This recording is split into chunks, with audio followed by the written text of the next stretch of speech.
The terrorist raised his sighting device and locked onto the US president's private jet. He then retrieved a surface-to-air missile and fired it at the aircraft, which swiftly headed toward its target. The aircraft detected the incoming missile and was preparing to release Champ, but the computer screen suddenly went black. The bodyguard, sensing danger, immediately notified the onboard security personnel. He then rushed into the president's lounge and escorted the president to safety. Before he could react, he was shoved into the escape pod. "I'll find you and pick you up," was the president. "You'll fire what? See you on the ground." The bodyguard closed the hatch, pressed the launch switch, and sent the escape pod out of the plane. All the security personnel then jumped out of the plane, but their parachutes did not open.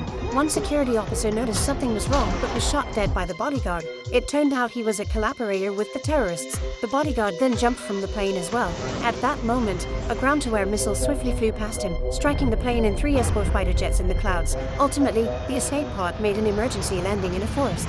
At that moment, the president was trapped inside the escape pod and was discovered by a young boy who was out hunting. The boy approached cautiously with his bow and arrow and curiously tapped on the pod's door. The president wrote a password on the escape pod's window. After entering the password, the boy quickly hid. The president then opened the door and discovered that the one who had rescued him was a young boy. Upon learning that the man was the president of the United States, the boy immediately took him away from the area. By the time the bodyguards arrived with the terrorists, the president had already vanished without a trace.